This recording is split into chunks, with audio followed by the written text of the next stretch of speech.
É que o Emerson Vamos, ele está muito feliz porque eu ia fazer uma piada que ele tá aqui do lado do Marcos Uchoa. Você vê. Mas bota aí na tela dentro ou fora, bota primeiro, por favor, produção. Então quem vai narrar hoje é você. Você que faz a pauta, você então narra. Tá bom. Londres ou Rio de Janeiro? Rio de Janeiro, 10-1. Tem nem o porquê. Não. Pô. Depois essa justificativa ficou fácil. Próxima, por favor. Copa do Mundo, Olimpíada, você já meio que já respondeu. Olimpíada, sem dúvida. É mais plural, mais gente, mais diferente. Próxima. Zico Júnior. Putz. Essa é difícil, assim. É amigo futebol, dos dois. eu gosto muito dos dois. São meus ídolos de adolescência e pessoas, não só craques. Pessoas que eu gosto muito e admiro muito. Então esse aí pra mim vai ser empate. O primeiro muro. Já usou o artifício empate, gostei. Próximo. Romário ou Ronaldo? Caramba. Ronaldo. Por quê? Olha, eu acho assim, de futebol, qualidade técnica, eu acho que são muito parecidos. Eu acho assim, eu não diria que um é melhor do que o outro. Mas a história do Ronaldo de redenção, de ressurreição, ela é tão linda, ela é tão inacreditável, né? E eu acho que o Ronaldo também, ele sempre foi mais sorridente, né? Ele sempre foi mais alegre, né? O Romário tinha um lado marrentinho, né? Que vamos ver, que tinha esse lado também. Então, eu vou mais de Ronaldo. Agora, tem uma história legal do Ronaldo com você, que você quase chegou a trabalhar na Nike, né? Por causa dele, né? Cara, é incrível. Como assim? O Ronaldo, quando ele foi para o Barcelona, a Nike não era não tinha nada a ver com futebol. Ele era uma companhia americana ligada, vendia produtos esportivos pelo mundo todo, mas não tinha projeto de futebol.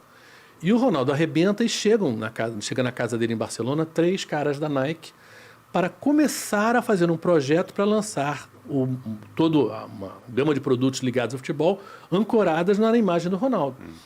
Então estão sentados eles na sala e eu estou na cozinha ali, eu acho que com o Djalminha, se não me engano, batendo papo.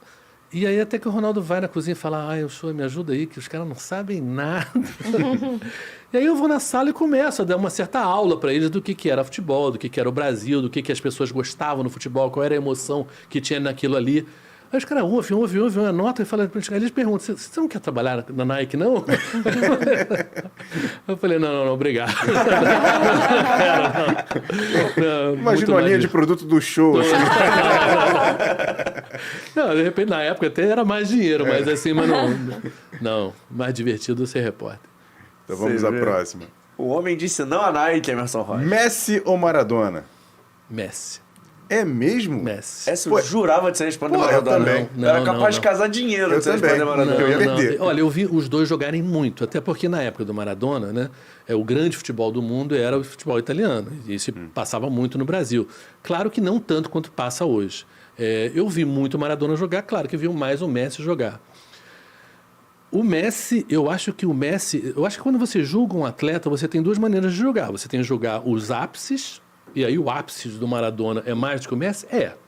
Ele tem uma Copa do Mundo maravilhosa de uma maneira que o Messi não tem. Mas uma maneira de você julgar um atleta é ao longo da longevidade. Quer dizer, quantos anos você teve jogando, fazendo coisas excepcionais. E o Messi aí ganha do Maradona, eu diria até folgadamente. O Messi tem muito mais anos maravilhosos do que o Maradona teve. Então, eu diria que o Messi é um cara que te dá prazer ao longo de 90 minutos. O Cristiano é um cara que só ali na hora dos gols, de uma maneira geral, né? O Messi é um cara que é bonito de ver jogar quase sempre, né? Pelos passes, pela maneira que ele limpa uma jogada e encontra um jogador livre. É um troço assim incrível. Então, eu gosto, e gosto mais da personalidade do Messi. Por quê? Eu acho que o Messi representa uma coisa muito importante na vida pública, que é você não deixar que a fama te devore. Não deixar que a grana te devore, não deixar que a vaidade te devore. Ele conseguiu manter na vida dele particular, né, com a mulher dele, com os filhos dele, com os amigos dele, uma privacidade que eu acho que manteve ele com os pés no chão. É o famoso low profile. Mas eu acho assim, é dele, mas eu acho que foi uma coisa que ele pensou. Assim, eu não quero entregar para o público tanto que eu vá destruir o que eu sou. E o Maradona foi destruído por isso, né? O Maradona realmente ele não é um exemplo de pessoa que o Messi é. Então, esse é um lado, mano. Se a pergunta foi só futebol, ainda assim eu vou no Messi por conta desses anos, de tantos anos jogando maravilhosamente. Eu vi todos eles. O Maradona, eu vi ele jogar no Maracanã contra o Flamengo, ainda no Argentino Júnior, depois no Boca Juniors ele voltou. Aliás, o Zico ganhou os 2 jogos, vamos lembrar bem disso. Enfim, mas claro, inegável que o 86 é um momento do Maradona que o Messi não tem isso na carreira dele. Mas eu acho que os anos dele de ápice do Messi foi uma das coisas mais lindas de ver jogar. Eu acho que ele tem mais gols excepcionais que o Maradona. Então, você me permita fazer uma analogia, me corrija se eu estiver errado. O Messi é o pontos corridos, o Maradona é o mata-mata, né? Eu acho que é isso. Eu acho que é exatamente isso. O Messi é premiado pela regularidade e o Maradona pelos momentos geniais. Mas eu acho que o Messi tem muitos momentos geniais, muitos. Só não tem tanto numa Copa do Mundo. Agora, isso também, gente, depende da Copa, depende da sorte, depende dos teus companheiros. Eu ia falar, depende do elenco de apoio, né? Não adianta o solista ser top e o resto... A final da Copa do Brasil, o Higuaín me perde um gol que, pelo amor de Deus, sabe? Pô, um centroavante não pode perder aquele gol ali, né? E perdeu, né? Então, eu acho que a Argentina... passe de quem pro gol que o Higuaín perdeu? Né? Enfim, tem sorte, né? Em futebol você não joga sozinho, né? E eu acho que o Messi não deu tanta sorte com a geração dele. Embora, vamos falar sério, o time do Maradona de 86 não era tão bom assim.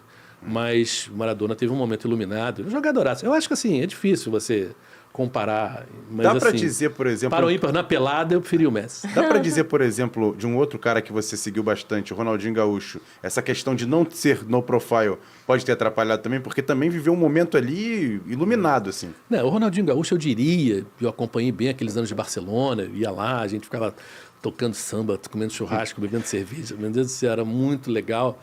O Ronaldinho Gaúcho, eu acho que foi o jogador mais divertido que eu já vi em campo.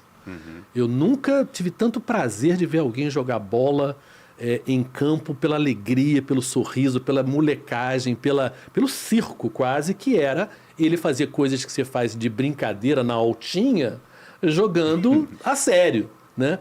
Ele teve anos ali iluminados, mas eu acho que ele teve isso, que ele chegou uma hora que ele queria se divertir, entendeu? E aquela coisa de acordar cedo, bom, não acho que ele nunca conseguiu, mas enfim, mas mesmo no auge, assim, do sacrifício que é ser atleta de alto nível, eu acho que eu entendi que ele quis, eu dei esses anos aqui pro futebol, mas agora eu quero a minha vida de volta. Entendi. Tá justo, né? Justo. Também. Tá justo, já foi bonito demais. Mas eu gostei dessa votação. Vamos lá, próximo. Senna ou Piquet? Senna, 10 vezes. Não, Senna é muito melhor. Tudo bem, os dois ganharam 3 títulos mundiais, mas eu acho que o Senna, eu diria o seguinte, se a gente pensar em velocidade como estado químico, né, o Senna foi mais do que tudo. E se você lembrasse, na época, o que era fazer a pole position, que era um treino, aquela hora, faltava 1 minuto para acabar o treino, o Senna ia para a pista e pum, pole position. Quer dizer, o cara, independente do circuito, independente do carro, a capacidade dele de tirar o máximo da velocidade era uma coisa absolutamente incrível. Eu acho ele mais carismático, ele era mais carismático, mais assim... Sei lá, eu acho um melhor exemplo de pessoa também. Eu vou de Senna fácil. Agora, foi importante também pro Senna ter o Piquet, essa rivalidade e tal, né? Eu acho que sim, mas embora a grande rivalidade dele não foi com o Senna, foi com o Prost, né? Não foi com o Piquet, foi com o Prost, né? Então, eu diria que o Prost extraiu mais do melhor Senna do que o Piquet. Tá justo? Tá justo. Gostei, tá comandando o programa, já vai ter até o Você próximo. falou pra mim. Magic Johnson ou Michael Jordan? Olha, o Michael Jordan jogou mais, não tem dúvida disso, né? Mas o Magic Johnson eu acho que é uma história linda também, o que ele fez, até porque ele é responsável, junto com o Larry Bird, por uma mudança de patamar da NBA. É verdade. A NBA estava meio mal e, de repente, aqueles jogos do Lakers contra o Boston Celtics viram realmente espetáculos incríveis, né? E aí o Michael Jordan chega um pouco depois, enfim. Mas, assim, claro, tecnicamente o Michael Jordan foi mais... Mas eu diria que no vestiário provavelmente era mais agradável conviver com o Magic Johnson.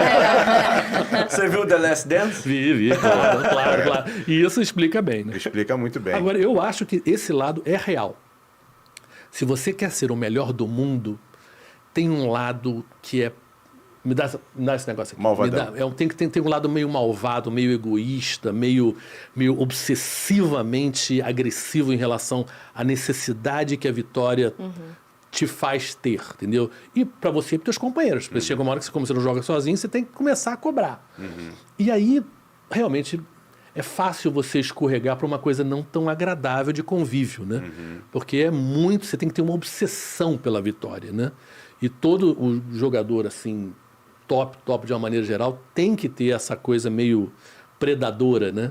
Que eu diria que o esporte de alto nível... um pouco assim também, né? Eu acho que sim. Eu acho que todo atleta de alto nível quer ganhar de qualquer maneira, entendeu? Eu acho que isso não está tanto na cultura brasileira, né? Eu acho que o Pelé não era tanto assim, mas Ronaldo, o Zico, acho que não eram tanto essas pessoas. E eu diria que isso explica, em parte, uma coisa que é um elogio à sociedade brasileira, que a gente não leva tão a sério assim. O Ronaldinho Gaúcho, a gente estava falando, Adriano, quer dizer... O fato de a gente ter jogado 2 Copas do Mundo e não ter ganho em casa. Por quê? Talvez porque a gente não tem essa agressividade necessária para ganhar de qualquer maneira. Que eu acho que nos torna uma sociedade mais agradável. Porque o convívio é melhor. A gente não leva tanto a sério, afinal de contas é um jogo, é um esporte. A gente não precisa pisar no pescoço do outro para ganhar. Se a gente ganhar, mas se também não ganhar, também não... Eu acho que a torcida brasileira em 2014 foi sensacional. A gente tomou de 7-1 em casa e qual foi o problema? 0 de problema. Entendeu? A gente absorveu aquilo com uma naturalidade que eu acho que em outros países não teria sido levado assim. Verdade. Então, tem um lado bom e um lado ruim. Próxima, por favor, produção. O maior feito, eu não estou dizendo em relação a quem foi melhor, mas o maior feito, do Oscar com aquela seleção lá no Pan-Americano ou o Guga ganhar o primeiro título em Roland Garros? Olha, essa aí eu diria que é para empate, porque 87 você ganhar dos americanos lá, né? Claro que era um time universitário, mas já era uma coisa muito, muito difícil. Você estava perdendo quase 20 pontos no primeiro tempo e virar o jogo. O Oscar e o Marcel e todo aquele time lá, era o Ari Vidal, o técnico, foi sensacional. Agora, por outro lado, um esporte coletivo sempre é mais fácil que um esporte individual. A pressão, você não tem como, né, olhar para o lado, né? Então, o que o Guga passou ali, quer dizer, as pessoas talvez não lembrem, mas o primeiro título profissional de alto nível do Guga, de ATP, é o Roland Garros. Quer dizer, o cara não ganhou um campeonato carioca e ganha a Copa do Mundo. Entendeu? Porra, isso é inédito. Enfim, eu não conhecia o Guga. Eu fui conhecer ele na França. Eu estava fazendo aquele torneio de França, que era uma espécie de preliminar ali da Copa de 98. Em 97, vai para Paris lá, que tem um cara lá que está ganhando. Aí eu chego lá, meu Deus do céu. E o Guga era um fenômeno. Aí depois eu fiz outro Roland Garros. Eu fiz quando ele foi número 1 do mundo, né? Que ele ganhou do Agassi. Foi e em do Portugal, Sampras, em Portugal, em Lisboa. Foi aquele Master, aquele torneio final. Que ele vai, atravessa e vai dar um beijo na mãe dele. Não, eu estava lá, assim, foi muito emocionante, muito emocionante. Isso é uma das coisas, assim, eu realmente tive sorte de viver, de ver de perto, assim, e de me emocionar, e de ficar com lágrimas nos olhos, de coisas, assim, lindas, né? E o Guga tinha uma alegria, né? Isso é uma coisa muito gostosa. Ou seja, mas são 2 grandes ídolos, né? São 2 grandes feitos, mas eu diria que eu diria mais para o Guga, porque o Guga não só ganha o Roland Garros, ele ganha 3 vezes, ele ganha o melhor do mundo, né? É uma coisa, em um esporte tão competitivo como o tênis eu acho que ele chegou mais longe no esporte dele do que o Oscar chegou nele. E não só tirando isso, o mérito do a Oscar. NBB ainda tem uma expressão maior, né, do que o tênis no Brasil, então... Sim, que você tinha uma história de basquete no Brasil, que foi 2 vezes campeão mundial, o Brasil, 59, 63, e o tênis tinha tido a Marista Bueno, mas só, né? Verdade. Mas, João... Você já fala próximo, então, por favor. Ou não. Não tem, pô. Ver um jogo no Maracanã ou um desfile na Sapucaí? Olha... Talvez se fosse o Maracanã antigo, facilitaria a pergunta. Tá aí. Então, ela me ajudou, a Mari me ajudou. Então, vamos lá. Então, vou Mari me ajustar, ajudou. então. Aquele tricampeonato do Flamengo 83 ou desfile da União da Ilha? Caramba. Não, aí eu acho Aí que piorou, o Flamengo... Foi o último jogo que eu fui como torcedor, porque a partir dali eu virei jornalista e já passei aí tendo duas maneiras de ter que pensar, né? Mas, assim, O Maracanã lotado, aquele velho Maracanã, foi um troço incrível, né? 140 mil, 120 mil, 180 mil, sabe? Eu fui ao jogo do Paraguai, aquele de 183 mil, era criança, minha mãe levou eu e minhas irmãs, aquela coisa para entrar, bota o cu do meu pé, nem chegava, nem se tocava no chão. Eu me jurei que eu nunca mais iria ao Maracanã, se eu saísse vivo dali. Aí isso foi em 69, aí o Brasil ganha a Copa de 70 e tem um amistoso contra o México que pouca gente lembra, que foi logo depois, 176 mil pessoas. Caramba. Quem estava lá? Você. Eu e as minhas irmãs. E o cotovelo da mamãe. O cotovelo, não. Olha, mas assim, mas ao mesmo tempo, eu acho que o Marquês de Sapucaí é um troço, porque as escolas de samba, a variedade, a emoção que é, assim... Mas é claro que você ali está torcendo por uma escola, e eu acho que a emoção de um Maracanã lotado e você torcendo junto também é um troço fantástico. Eu acho que talvez o Maracanã, se ser campeão brasileiro, talvez seja mais legal. Antes de passar para a próxima, só uma dúvida. E agora, já chegou a voltar depois de 30 e poucos anos aí o Maracanã com o torcedor ou ainda não? Não, ainda não. Ainda não. Desde que eu pedi demissão da Globo, ainda não voltei ao Maracanã. Mas assim, tá nos planos? Está nos planos, com certeza está nos planos. Vai ser bom, vai ser bom. Agora, realmente, tá naquela arquibancada, eu comecei, o Maracanã é pequeno, né? E as arquibancadas do Maracanã eram aquelas de cimento, né? E altas. Então, eu para pular de degrau em degrau, ainda me lembro que eu quase que escalava. Eu era pequenininho. Enfim, e era muito legal. Todo ele lotado, as pessoas sentadas entre um degrau e outro, sentava a gente assim no teu pé, assim. Eu não tô de louco. Claro que esse Maracanã é muito mais confortável, mas perdeu. Eu acho que tirar a geral foi um crime. Foi.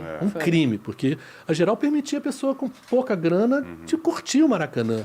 Isso foi muito ruim, eu acho muito ruim, assim, muito desrespeitoso ao que nós somos. Nós somos muito pobres, e tem muita gente pobre. E tirar o Maracanã do pobre foi um horror. O que eu mais gostava do Maracanã antigo era que o anel superior ultrapassava o inferior, então você conseguia ver o jogo quase inclinado, via tudo ali. A primeira vez que você entra no Maracanã antigo era, assim, muito diferente. É uma coisa que eu lembro até hoje. Se perdeu. Eu acho que ainda tinha conserto. Eu acho que tinham que pensar em botar um outro preço para um pedaço de trás do gol, para um preço mais popular, alguma coisa assim, mas tinha que dar um jeito. Tirar as cadeiras atrás do gol também ia ser maneiro. Mas passa para a próxima. Agora é a última.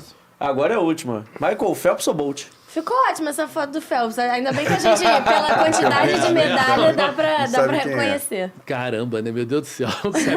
Esse pescoço aí deve estar pesado, hein, Guerreiro? Eu diria o seguinte. Claro que em termos de medalhas dá pra ver aí, né? Não dá pra comparar.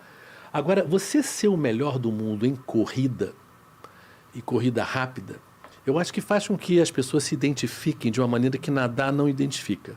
Porque todo mundo sabe correr. E nem todo mundo sabe nadar. É verdade. Então, é uma linha de raciocínio que eu nunca tinha parado para pensar. É muito maneiro isso. Então, é o esporte mais democrático possível, é a corrida, né? Não tem... Claro que tem técnica aberta, mas teoricamente, correr todo mundo sabe. Então, o cara ser tricampeão olímpico de 100 metros e 200 metros é um troço assim... Primeiro que nunca aconteceu, só com ele. E ele revoluciona a corrida, porque todo mundo achava que o cara muito alto não conseguiria correr, porque o altão ele é meio desengonçado. Demora né? para sair. Demora para sair. E ele mostrou que não, que ele mudou, assim, hoje com a passada dele grande, né? Ele tinha 3 passadas a menos do que antigamente, para você chegar nos 100 metros. E o Bolt é uma simpatia também, né? O carisma dele, a alegria dele, assim, eu vou do Bolt. Eu sei, até Jamaica, assim, eu tenho uma quedinha, Bob Marley, o reggae. eu sou mais Jamaica. Eu sou mais do Bolt.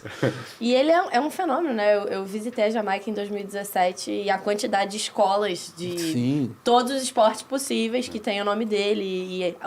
Assim, eu acho que o Bolt trouxe pra Jamaica o que foi o Bob Marley, né? E os dois pro mundo o que foram.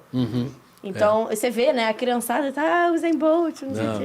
Ele é uma alegria, realmente. Isso é muito bom. Eu acho, assim, que esporte é para você gostar, é para você ficar feliz. Então, todo atleta que sorri, que mostra essa alegria da vitória, a alegria de estar curtindo, ele se aproxima da criança. Verdade. Porque a criança tá rindo quando tá brincando, né? Então, o esporte deveria continuar a ser isso, mesmo profissional, mesmo no Campeonato Mundial, mesmo na Olimpíada, tem que manter essa coisa amadora, né? De amor. né? E o Bolt, eu acho que representa isso de uma maneira talvez que o Phelps não represente tanto. Verdade. Beleza, esse foi o nosso Dentro ou Fora?